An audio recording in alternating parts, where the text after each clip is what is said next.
थाहा पाउन सक्नुहुन्छ। यता लोसे धारा हो, एकदम चिसो पानी छ। हर्क सर नरिसाउनु, उहाँले घन्टी बजाए पनि हामी चाहिँ माटोमै हिँडेर जस्तै 108 वटा धारा देख्न सक्नुहुन्छ। शिव जटाधारी कहिले होला सवारी। धारा मन्दिर देख्न सक्नुहुन्छ। अगाडि पार्क चाहिँ यही नजिकै रहेछ। सो मन्दिर, सो हामी चाहिँ लोछेधारा मन्दिरमा आइसकेछौँ। तपाईँहरूले देख्न सक्नुहुन्छ राधाकृष्ण भगवान गङ्गा यमुनामा राधा कृष्ण दुईजना, राधा कृष्ण दुईजना हरे। सो तपाईँहरूले देख्न सक्नुहुन्छ एकदमै सुन्दर मन्दिर छ नवलपुरको। तपाईँहरूले यो लोछेधारामा चाहिँ मुक्तिनाथ जस्तै 108 वटा धारा देख्न सक्नुहुन्छ। तपाईँहरूले यहाँ आएर नुहाउन सक्नुहुन्छ, दर्शन गर्न सक्नुहुन्छ। सो हेर्नु एकदमै राम्रो छ। यो मन्दिर चाहिँ यस्तो राम्रो छ है दर्शन गर्नको लागि। यो कतिवटा छ भन्नुभयो? 108 के अरे?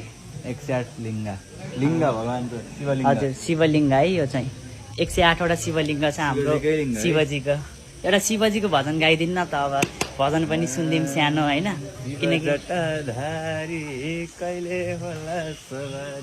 शिव जटाधारी कहिले होला सवारी, भगवान शिव जटाधारी कहिले होला सवारी, शिव जटाधारी नन्दी माथि सवारी।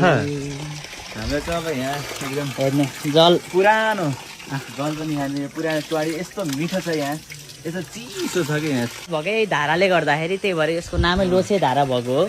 सो यो धारालाई एकचोटि राम्रोसँग निना के अरे दर्शन गर्नु हेर्नु होला। एकदमै राम्रो छ। सो उहाँहरू हाम्रो भगवानहरू हुनुहुन्छ। अब हामीले अब आइसकियो होइन, एकचोटि आएपछि अब हामीले भगवानको नाममा घन्टी पनि बजाउन पर्छ।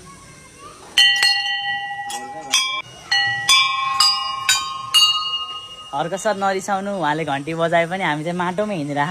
कहाँ हिँडे यार, माटोमा हिँडिरह। ओ सरी, हामीलाई चाहिँ अब माटो नै मनपर्छ होइन। स्ट्याटसमा लेखेर तिनीहरूलाई अब कारवाही गर्नुपर्छ भन्न मेरो लाउँदैन है। सो हाम्रो यो लोछे धारामा चाहिँ हवन कुण्ड छ है। यो एकदमै राम्रो अनि एकदमै दामी छ। अनि तपाईँहरूले हनुमानजीलाई देख्न सक्नुहुन्छ, पुच्छर लामो छ। त्यसपछि जय हनुमान ज्ञान गुण सागर। सो देख्नु यसो राम्रोसँग हेर्नु होला, दर्शन गर्नु होला, अनलाइन दर्शन भए पनि है। ल हर्कजी, हामीले यहाँ पनि घन्टी बजायौँ है। हर्कजी घन्टी जहाँ त्यही छ, अब के गर्ने, बजाउन पर्छ।